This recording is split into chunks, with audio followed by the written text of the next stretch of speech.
It is a joy to be with you, and it's a special joy for us because we have longtime friends and family here, and we'll tell you a little bit more about that as we go. As Pastor said, you're going to enter into the labors of people who have gone before you.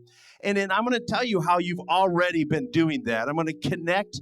In fact, today we're going on a journey. This journey is going to take us through time, from the time of Jesus through to today, and we're going to go through space. We're going to go all the way from the corners of the world all the way through to here today where you're sat.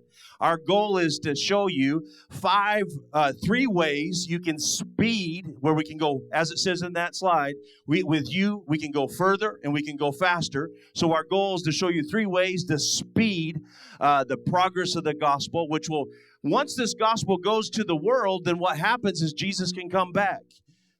Amen. The church is saying, come, Lord, come, Lord. God's saying, go, church, go, church. And so we're going to show you those three ways. But then also, hopefully, and this is the way I do it. I was taught at Bible college, the same Bible college your pastors went to. I was taught, prepare as though there's no Holy Spirit, but then don't rely on your notes and your slides and things like that. Rely on the Holy Spirit. So that's the way I do it. Even though my notes today are slides, we endeavor to be led by the Spirit of God as we minister. But assuming the Lord allows us to get to where we think we could get to, and a part of that has to do with you, and you guys seem like you're good listeners, so I think we might get there. Hopefully we'll get to 4 questions. We'll finish with 4 questions where you can ask and then also answer that will help you discover your going God. That's where we're going to. That sounds like a lot, doesn't it? You're going to be glad you came to church this morning. So let me tell you a little bit about, as you enter into the labors, let me tell you a little bit about what labors you are entering into. Julie and I have been doing this for 30 years. Pastors Tim and Chris, who you know, they were the ones, the church, when they pastored in Michigan, they helped to send us out from that church. And they were such a blessing to us in that. And we're just love them so much and glad they're here in this family now. That's our daughter in the top right corner there. And if you want to connect with us and follow your progress, because as you enter in, as you sow in the offering today, you're entering into those labors. So what I'm telling you is what you are doing. Even though some of these things have happened before you ever heard about us, as soon as you sow into that offering, it's you that are doing these things. And so if you want to keep up with what you're accomplishing in the earth, then go ahead and connect with Club 1040. And then also, not only our social media, but every first Thursday of the month, we do a live Q&A. People send us questions through the month, and we try to answer those questions so that you can find out the answers to the questions you want. So we want you, this is really the mission statement for Club 1040 is we're a relational missionary movement reaching the world. That's 6 words: relational, missionary movement, reaching the world. Everything God does in the earth, He does through relationship. Just like I said, Tim and Chris, 31 years ago, that relationship has been there all those years. Sat next to them is Brian and Nikki. For 31 years, they've been partners, and they were a part of that church. I turned over a lot of the supportive ministry things I was doing to Brian, and when we transitioned overseas, and so still in relationship, and that's how God does what He wants to do in the earth, through relationship, especially you in relationship with the church, the house that God calls you to. If God's called you to be a part of this church, there's a purpose in that relationship that's bigger than you even realize. And together as a corporate family, there's a purpose that you're connected to, especially because your pastors are Rev.Matt directors in this area, the RMAI directors in this area. So as you fulfill your purpose here, by you doing your part in the house, this house fulfills its purpose. So let me say it differently. Everyone, say everyone means me. Everyone in this house, called to this house, assigned to this church and this leadership, God calls people. This is the way He does everything He does in the earth. He calls leaders unto Himself. He gives them a vision. They're vision carriers. Then He calls people alongside them with graces to help fulfill that vision that they're called to steward together. And so if you're in this house, God's spoken to you about that in this church family, assigned to these leaders and to this vision, then there must be, because God's not stupid, He's wise. There must be a reason for that. There must be something in you that needs to come out of you in order to help build the house. That's exactly what Ephesians 4:16 says, isn't it? It says, when every joint brings its supply of grace, it makes increase to the body. Us pastors, we like to go to church growth places and stuff. And there it is, right in the Bible, which, it says it in Ephesians 4:16, God's church growth principle is right there for us all to know. And that's when every part brings its grace, it makes increase.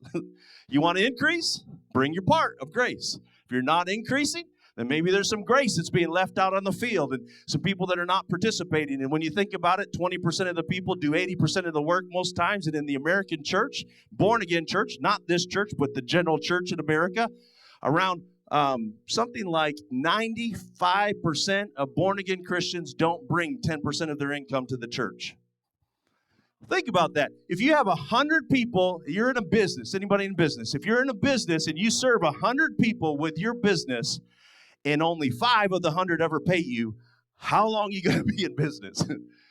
And God's mission, His purpose for the church, the thing that we're designed to accomplish in this earth, is functioning off of about, in the born-again Christians in America, about 5% contributing that 10% of that, bringing that property, as your pastor rightfully said, which I love because a lot of people, a lot of places I go, they don't say it quite right. God, the tithe is God's property. Bring that, His property, back to the local house.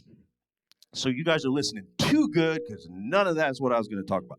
Okay. So, all right. So relationship. And 3 ways that we accomplish this mission is train, mobilize, and inspire. And training is where we partner with Rev.Matt Bible Training College. I'm a graduate. My wife's a graduate from the early 90s. And so training, we have the responsibility. It starts with country 1, which is Bahrain. Country 22 is Israel, and all the countries across the Middle East and North Africa in between. 2 of those countries have Rev.Matt Bible Training Colleges there. But that's one of the things we do, train, mobilize. Mobilize is especially mobilizing near culture missionaries. What does that mean? People like Christelle in that video, she talked about it. They're being trained in Bible college, but they're being trained to be mobilized to go. And they can go places with a Lebanese passport that I can't go with an American passport. And so that we get that heart into every place that we establish that go. And then inspire. That's part of what we get to do today. We love this part. Inspire the church that we can fulfill the Great Commission in this generation. We believe that with all our heart. Julie mentioned those books, loosely based off of our family, very loosely. But they actually are, the person that did the animation took real live pictures and then took those pictures and turned them into the animations there. And she's written the stories. And they're really designed to help you train your children to be global leaders, to give you your children the tools. There's little things in the back, activities and things in the back. And what it is in the world we live today, in your grocery stores and in your hotels and in all around you in the universities and things, there's people from all over the world coming here. And in the world we live today, the way the media portrays this, sometimes we can be a little bit afraid of people that look different than us. But these books break down those barriers for your children and raise up your children to see themselves as the leaders wherever they go, no matter how the people look all around them, whether they're going out there or people are coming here. It gives them, it's a faith-filled a tool for you to help equip your children on how to reach the world here and be the global leader God's designed them to be. And then as Julie is with your children, she will be ministering. One of the reasons why we do this is we found out over the years, back in the old days when we had one-room churches, all the adults and the kids were in one space. The missionaries would come and visit, and the children would hear the voice of the missionary. And then over the years, we got better at doing children's ministry, but one of the side effects of that is that children didn't get to hear the voice of the missionary. So we're changing that with this, but Julie can only be in so many different places.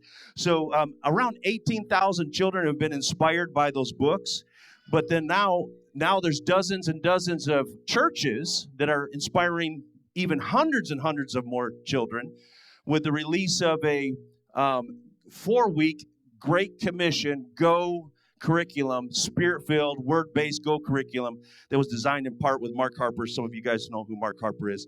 And so a great tool. And the reason I share all of that with you is because some of you here are from churches in other places or you're watching online. You can use this in your in your small groups or with your family. You can use it in some people have done it in schools, these 4-week curriculums. And so we're encouraging you, if you think that this might be a tool that you or someone might be able to use, then talk to the team back there at the booth. And then the other reason we're doing what we're doing is we haven't done this for a long time, not since way before COVID, but we're visiting 30 churches. That was the goal, 30 churches to celebrate 30 years living overseas. And you are number 30. Well, someone, I don't know who, someone added 7 more. So it's actually 37 this year, but which is a good thing.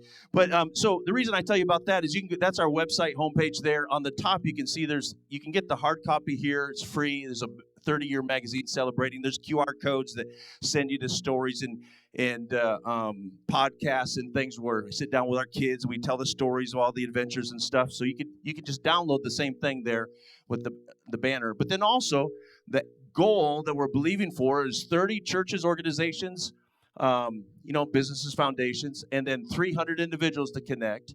And you can find out more about that. But also you might be able to help encourage people with connecting that way too. And the reason is that's one way to be the going God. That's one way to help, just by spreading the word. You hear what you hear today. You have a stewardship over that information to be able to communicate that to your friends and family and people like that.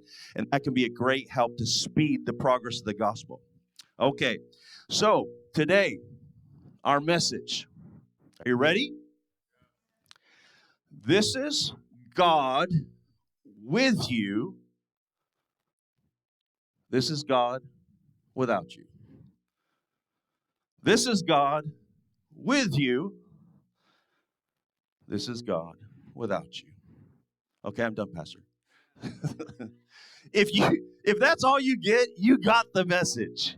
You are the going God. God without you, there's no go, but God with you, there's a go in him. And we want to go further. We want to go faster than ever before.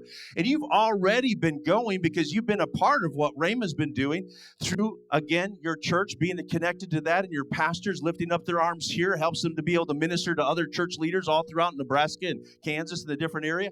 And so as a result of that, you're a part of already going. And this going's been going for some time. So you doing your part here in the local house is the number one way you go. I'm going to say that again. You probably won't hear most missionaries say this. So listen close, because this is something I'm very passionate about, is the number one way to support a missionary is not give them money. The number one way to support a missionary is not to pray for them. Both of those things are really important. It takes a lot of resources to establish new works in new countries.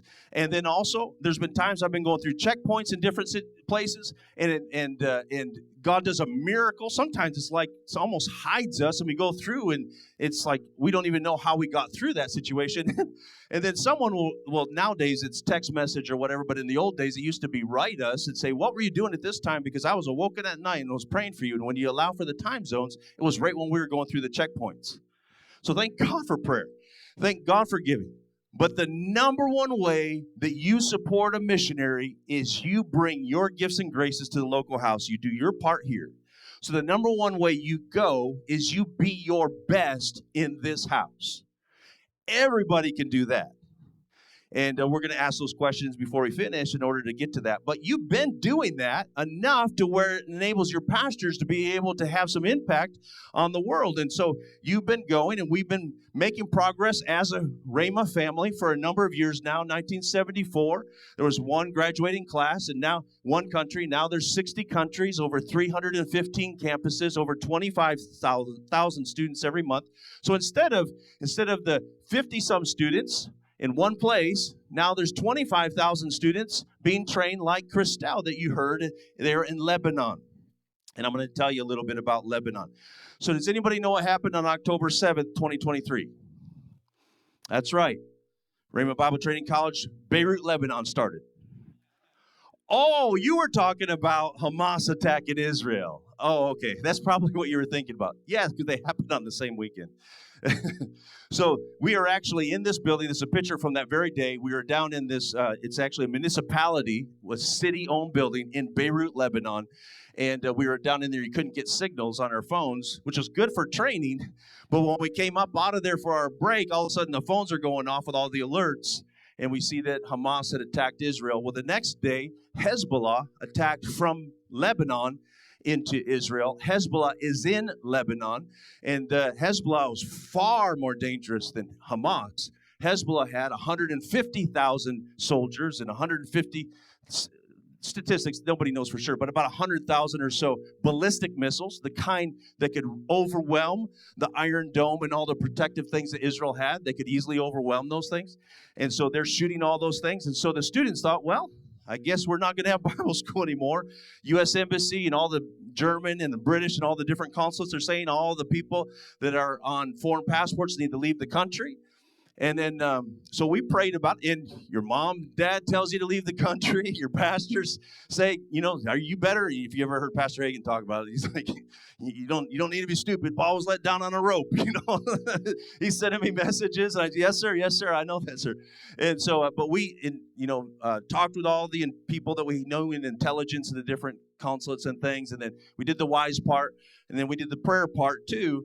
And the prayer part was like, well, Christelle, that young lady that you see there, she can't leave. She's got to stay here. And then all the other 90-some students that started in the Bible college. Now, if you think about that, 90 students in a country that's the size of New Jersey, there's maybe 5,000 born-again believers in the entire country. Maybe around 1,000 or so Pentecostal Spirit-filled believers in the entire country. And around 90 of them are in Bible college from 14 different churches. You can change a whole nation when the nation's just that size. You can change it quick. But if we just were to shut the whole thing down and left, it would have all stopped. We prayed about it, didn't feel like it was right to leave. All our team members said no, they could leave, said no, they're going to stay. And so we stayed through and continued to have, we only missed one weekend where we had the training, and that was because of, some curfews and things that we couldn't get around. But this is how close it is. If you can see that little, down in the bottom left-hand corner, there's a little scale. It has a little line that says 50 miles. You can see from Beirut to the border, those are the two boxes in orange, is about 70 miles.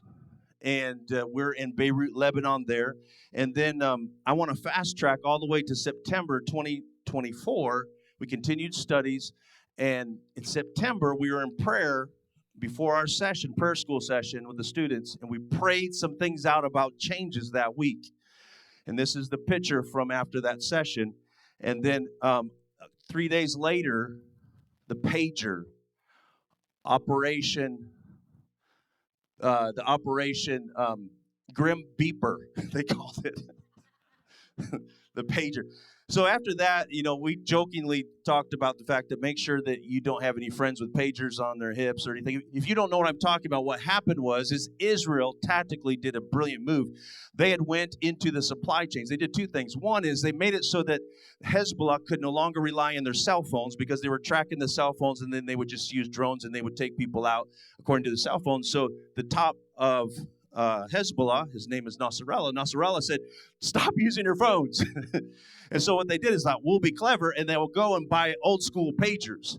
Well, Israel was more clever, so what they did is they had infiltrated the supply chain, and they put little plastic explosives in all the pagers, and then they sold them, and being, from where they're from, they charged them extra for these. They said, these are the best pages you'll ever get. These are durable pages. You can put them in water. They're not. So they sold them like these are special pagers. Charged them double, about $10 million worth of pagers. And about 5,000 people were wearing them on their hips when they sent a signal from Israel to all these Hezbollah operatives. Because the thing is, they couldn't attack Lebanon in the same way that they were going into Gaza, where Hamas is. They couldn't have done that. And what they did tactically was brilliant because there was almost no civilian losses, no civilian damage. And what happened is all of them were given this message. They had a pager. They were supposed to put their fingers on the pager to see the message from the top guy. They're looking at it with their fingers on it, and there's plastic explosives in it. They push the buttons, boom, they lose the fingers, blinds them. So demoralized Hezbollah. That was the actual pivot point in the war, and really creates ripple effects that went all the way through the Middle East to the fact that now we have a whole entirely different Middle East right now. Really, and we prayed some of those things out. Now, they were working at it already, but we prayed some of those things out. Then they had 18,000 walkie-talkies. They did the same thing too. So then Israel started bombing in Lebanon, and one of the things that people were concerned is they were going to bomb in Beirut, Lebanon, because Beirut is a city of about 1.5 million people, and you can see on this map, the arrow is about 2 miles long. That's how tight everything is. And Ramah meets where that middle square is, and then our offices are another couple miles past that. But you can see where that's pointing to, and it talks about a series of blasts. That's the Dahi, that's the southern part of Beirut, Lebanon, and that's where Hezbollah was headquarters, and Nasrallah and all his guys were in there, and Israel dropped one evening 79 bunker-busting bombs. Boom, boom, boom, boom, boom, boom. Sound like really loud, thunderous popcorn. And it sounded like thunder, really loud, really rapid. 2 miles from where we meet in the Bible school. And you can see how big the hole was because those are full-grown men that little arrow's pointing to. They took out the entire leadership. This guy was the spiritual leader and the military leader for decades and held the entire country of Lebanon captive. Some people have terrorist groups that are operating within countries. Lebanon is a country, Hezbollah, it was a terrorist group that had a country. And they controlled the airports and all the ports, all the gates of entry. They controlled the political system. We hadn't had a president for 2 years because of the fact they wouldn't allow anybody to rise up to be president. That they weren't for. There wasn't for them. So it was all that changed. Within weeks, there's a new president. Within weeks after that, there's a new government. Now they're talking about complete disarmament. Things have completely changed. And the people that are now in leadership in Lebanon are people that both the U.S. and other more moderate Arab countries are for and positive for. So things are changing rapidly, but still there was a lot of destruction. But you know what? Kept coming to Bible school. There would be times where we would have class and all of a sudden some bombs would drop and everybody kind of, tightens up, nervously laughs, and then we just keep going. And so, but they finished. And then not only did they finish their first level, but then my wife and I did what we do, and we transitioned to the next leadership team. We start things and then turn things over so that we can operate in these countries. They're on our list. One was the number 22 country. Because this is online, I'll show the picture, but I won't mention the country. But you can read it, the big one. The little one was number 22. If you remember the list, it was the last one, and I mentioned it out loud. But so in communications with our team and everybody, we use C and then the country. C in the country number. We communicate in code. And we don't use trigger words that all the AI and algorithms can track. We just know that we are always being listened to wherever we're at. So, but those are the countries that we're focused on, and also all those countries where there's not schools. Now, let me finish by this part by telling you a little bit about the impact that you make through connecting with Club 1040 and starting Bible colleges. Bible colleges speed things up. Here's an example. So, in the first level, there was a couple. Okay, so I need to tell you a little bit about the couple first. She was suicidal, almost committed suicide, and he was completely atheistic, didn't want anything to do with God. They're a Lebanese couple, and they're living on the border. The border to the right is Syria, and you can see the ridge of the mountains. They had to come over the mountains to come to the Bible school. Well, YWAM missionaries met them, shared the gospel with them. Their lives completely changed when they got born again. She was completely freed from depression, and their marriage was restored. And now they started telling everybody, all their friends, what had happened to us, and told them the gospel message. That's all they really knew.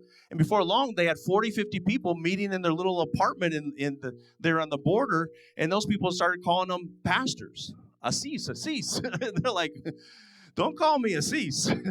Don't call me pastor. I mean, We don't know what we're doing. What's a pastor? I mean, they knew of pastors, but they didn't know what a pastor should do, and they had never been trained. So they looked and tried to go. There was one seminary that had 4 students in it that they tried to get to, and they're like, I think they're reading a different Bible. So then Rhema started, and you, through the ripple effects of supporting your pastor here by doing your part in the local house, supporting your pastor, RMI director, and his influence on these churches to help those churches and leaders has a ripple effect that gets to all the way over to overseas so that a Bible college can get started.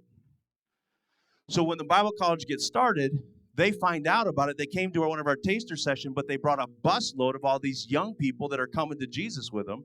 So there's like 14 people that came over the mountains, and they came and they started attending the Bible college. So they just started doing what they were learning in the Bible college. Their church grew from 50 to around 350 within 5 months.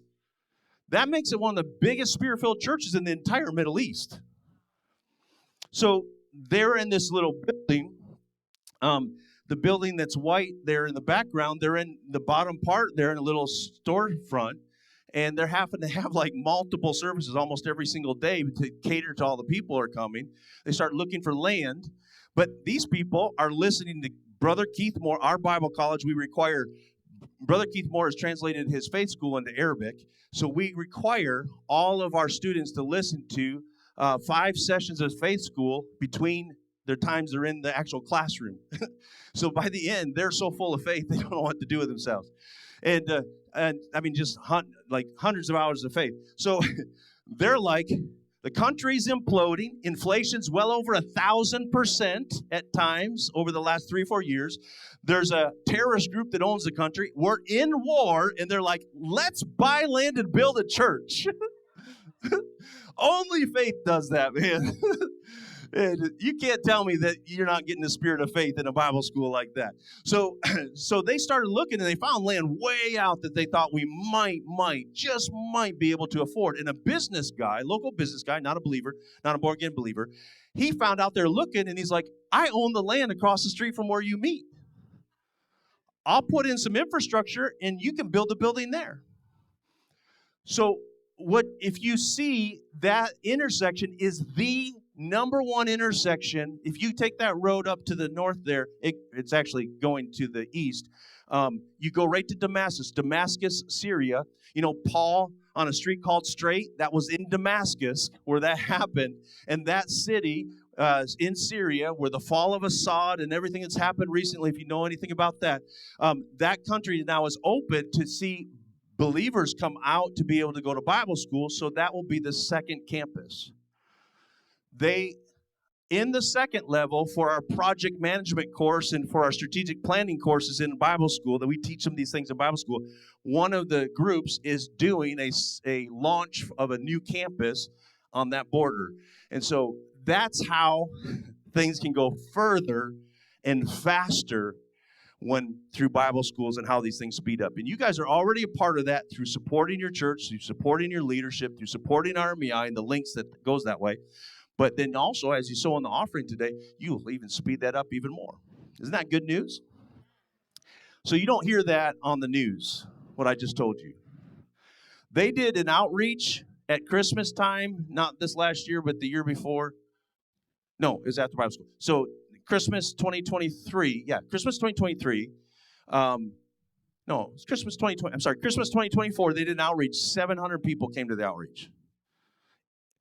And they did it in a movie cinema because the church that we started and now have turned over met in a movie cinema. And they're like, that's a good idea. We've got one in our town. Why don't we use that?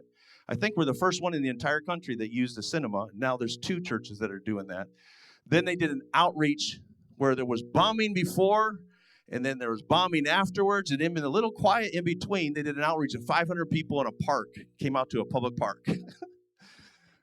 Now, they continue to come to school going across this mountain. The Israeli Air Force bombs the road they take. The cool thing, though, is Israel's really good at targeting people. That makes us feel safer because they're like, yes, as long as you don't get in an elevator with someone with a pager on their hip, as long as you know who your neighbors are, you're probably going to be okay. But the other thing is they will contact the cars on the road in front of and behind the target vehicle, and they'll tell them to pull off the side of the road and let that vehicle go through so that they can take that vehicle out. I've got so many stories I could tell you about some of those things. So we're very grateful that they're very, very tactical in what they do. But this is happening there's wars and things like this happening all over the world. You saw what Raymond's been doing, and Raymond's in 60-some countries, which is great, but there's 130 more countries to go.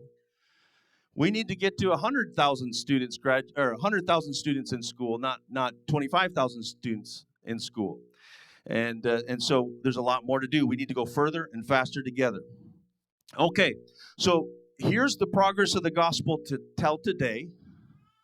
The red represents the part of the world that is the least reached, unreached part of the world, and the green is the growing part of the world. And you see there's about 17,000 people groups. If you look at that little chart on global summary, around 17,000 people groups. This is a little bit of an older, it's outdated by a couple years, but that's approximately where we're at still. And the part of the world, the 1040 window, that part of the world is that we're focusing on is mainly that red area, and especially North Africa and the Middle East. But I want you to see something when we're talking about going through time and space. This map, I want you to notice that, see how South America, and you can't see it because North America's covered, is all green. Well, the first graduates in 1974, Raymond Bible Training College, they got in their cars and drove down through Central South America, translated the books into Spanish and Portuguese. And as a result of that, in large part, as a result of that, Central South America is now sending missionaries all over the world. They're a very fast-growing church. Look at the southern part of Africa. We've been in meetings where there's well over 5 million Christian believers in one meeting. We've been in meetings like that in West Africa, in Nigeria. There's churches that have 100,000 seats, 100,000 seats, 100,000 seats, and have multiple services on a Sunday. And those leaders, a lot of them grew up on Kenneth Hagin's books. They're like, these books changed our lives. They made an impact. Coming to camp meeting, it made an impact. Remember Reinhard Bonnke, some of you may have heard of him, a German evangelist. And he would say, from the south to the north, Africa will be saved. I love a man that has faith for a whole continent. He say from Cairo in the top to Cape Town in the bottom, Africa will be saved. That blood-washed continent of Africa will be saved. And that's exactly what's happened. In a large part, the Rev.Matt message and Brother Hagin's books and tapes have made a huge impact on that part of the world. Go over to China on that map. You go all the way over to the very right-hand side of that map as you're looking at it. And it's not red China, it's green China. Because the church is growing by millions of people. I know of 10 uncles, they call them, the leaders of house church movement, 10 leaders that they combine their total of how many people are in those churches. 5 leaders, there's 10 million people in those 5 leaders' churches. So we're living in the very knife edge of the Great Commission. And so I'm gonna kind of fast track to a couple things, and then we'll maybe in the second service cover something a little bit different. So don't stay around, make room for the second service, people. But you can watch it online. So here's a question as we finish up today. Can you actually speed the progress of the gospel? And what happens if you speed it? So 2 Peter chapter 3, verses 11 and 12, that chapter begins, and he's saying, scoffers will come scoffing, and they'll say, where is this coming that the Lord's been talking about? And he says, I don't want you, before this happens, he says, I don't want you to be misinformed. He says, a 1,000 years is like a day, and a day is like 1,000 years. We've heard that, especially when it's referring to the end of the church age, right? We've heard of that. Well, he then says, however, the Lord has long patience with you, the church, not wanting anyone to perish. So what we've sometimes missed, we've kind of made a mistake in our looking at that scripture, and we've said, well, 1,000 years like a day, and a day is like 1,000 years, is what he's saying is kind of talking about God's time's not like our time, and that's true. But then we kind of disconnected it from the second part of that verse. The second part of that verse is this, is that the Lord is not is not slow in his coming like you might think he's slow, but he has long patience for you, the church. For you, the church. So the 1,000 years is like a day and a day is like 1,000 years is defining how patient he is with us. That's really what he's saying with that.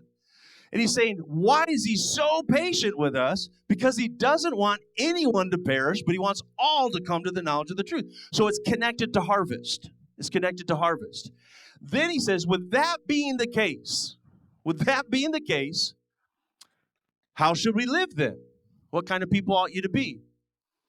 And he says, you ought to live holy and godly lives. Everybody in this church is like, that's right. That's who, we know. Pastor said, we've been made righteous. We are holy because he is holy, and he's made us holy, not because of ourselves, but because of him. And he has made us holy, and we're to live out that holiness, holy, godly lives. But that's not where he stops. He keeps going. It says, as you. Everybody say, as you. So you're to live holy, godly lives while you have a perspective, while you're looking at something, as you look forward to the day of God, and then speed is coming. Speed is a Greek word, spiedo. It's not quite pronounced that way if you're Greek. I'm sorry. But that's the way it sounds phonetically when you read the Greek word, spiedo. What does spiedo kind of sound like to you? Speedo, especially you think about those little swimsuits that no one but an Olympian should ever wear, right? Now, why do they wear those swimsuits? They even shave the hair off their body. Why do they do that? Speed, yes, but why do they go faster? Less drag. You guys are smart. Less drag. So the Greek word is saying, listen, you're to live holy and godly lives, but do your holy and godly lives as you look forward to the day of God and take the drag off the return of Jesus. Take the drag off of the speed of the gospel. When this gospel of the kingdom is preached throughout all the world as a witness unto every nation, then the end shall come. Mark 11:24 and verse 14. When this gospel of the kingdom is preached throughout all the world as a witness unto every nation, then this must happen first before the second thing can happen.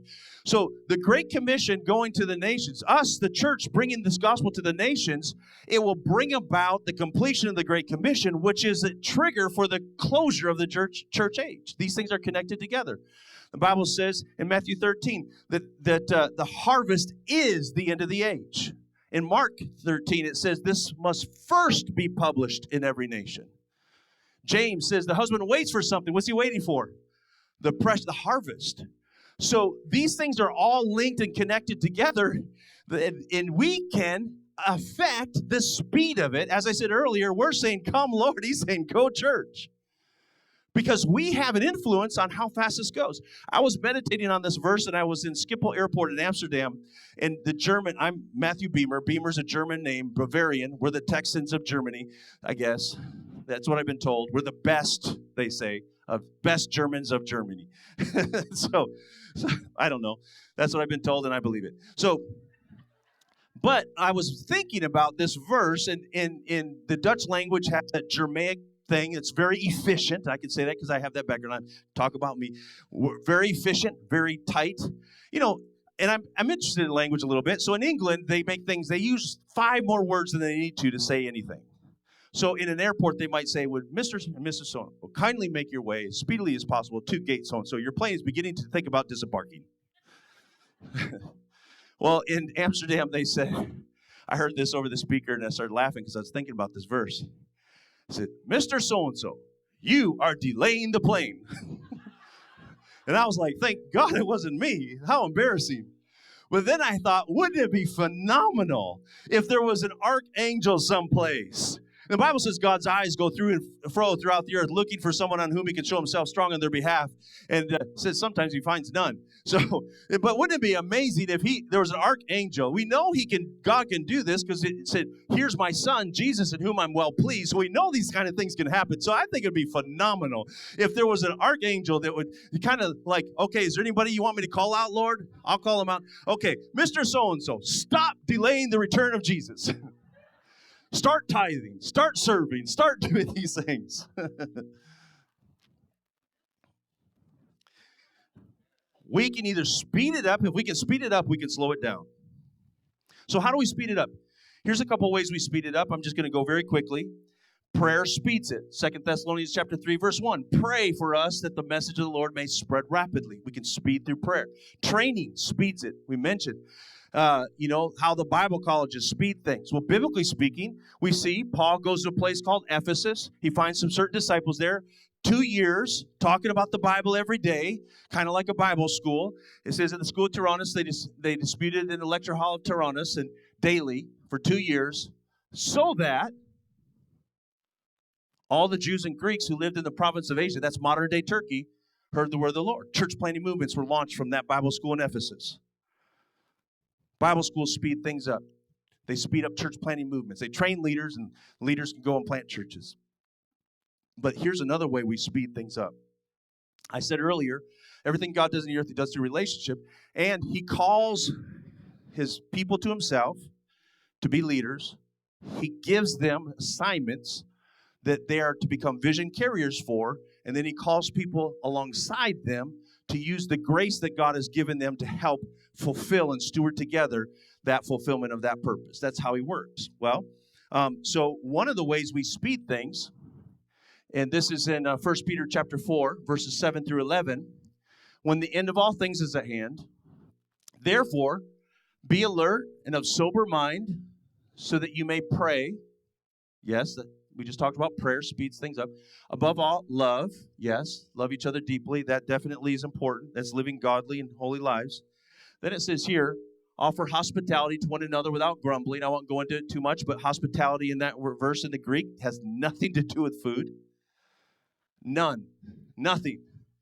Food can be attached to it, but the Greek word is saying being a kind, generous, open-hearted friend to outsiders, strangers, and foreigners. In other words, love people who are not like you. Be good to people who are not like you. That's important for us locally and globally. But then this is where I want to get to.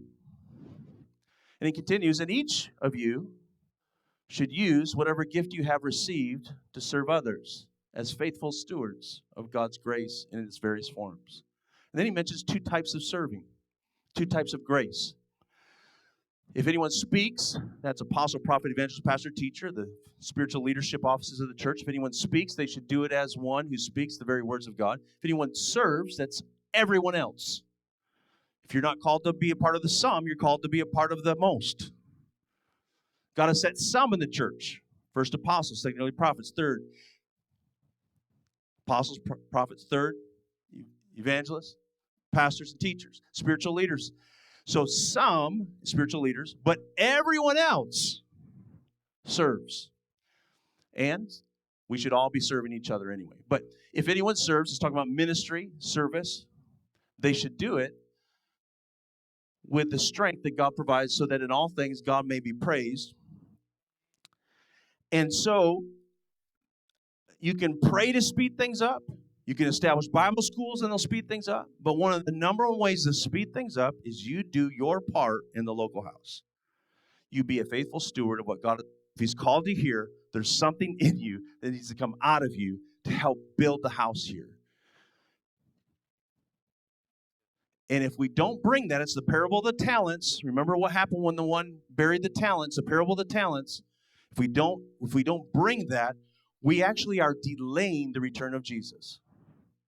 We are slowing down the return of Jesus because we're slowing down the progress of the gospel, and the progress of the gospel is linked to the return of Jesus. So, 4 questions, very quickly.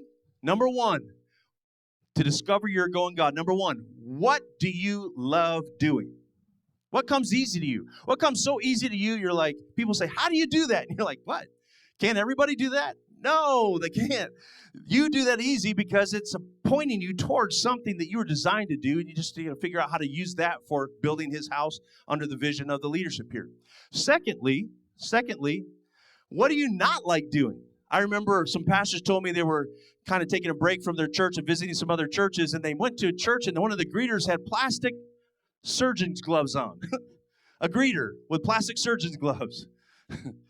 Wrong place. He doesn't like touching people. He shouldn't be a greeter. Put them in the accounting department or something, right? So what you love doing and what you dislike doing, they will begin to point you towards what you are born and created to do. Then what do you see? And this is what I like to spend a minute on, because what you see when you come in and out of church, especially you come into church, from the time you enter the grounds of the church, you're seeing things. And you come into church. Now listen, sometimes you have a thought when you see something. And you think, why doesn't somebody do something about that? ... Whatever that is. You're laughing because you've seen it. So, and then you keep coming. Why doesn't somebody do something about that? And why hasn't anybody done something about that? And over a long period of time of that, at some point, if you're not careful, if you don't turn that into the right thing, then what happens is that becomes a wedge between you and where God's assigned you to be. It can divide you from the very place He's called you to. That frustration that builds. When the whole time, you might be the only one that sees it, and the reason you see it is because you have the grace to meet the need. So, what do you love, what do you dislike, and what do you see? Now, if you see something that needs fixing, don't go fix it. Not without doing the last question. The last question is important too. Can I take just a second? So, in England, we had a church that had all kinds of people, and one of the guys came out of a gang background, and he's like, "Pastor, people can't come to church."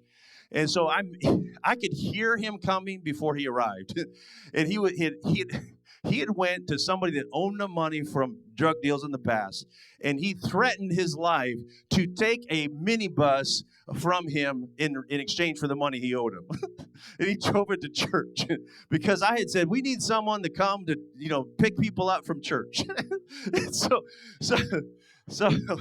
I'm like, that's not, okay, what you see points you in a direction. But the last question is pretty important. What do your leaders say? And there's two sides to this. Sometimes maybe like me, I've, in the early days especially, I never had a personal conversation with my pastor, Pastor Hagen. These days more I have, but usually it's very specific about a specific thing. So you may not have time with your pastor to sit down and ask him, what's your heart in this? What's your heart in this one? But I'm telling you, his heart is on display every single time he stands up here. So what do you hear that aligns with what you've seen? And if you've seen something that you then hear, then you do the next piece, which is the second piece of what you leaders say, and you go to your leaders and you submit it to them and say, here's what I see, here's what I heard you say.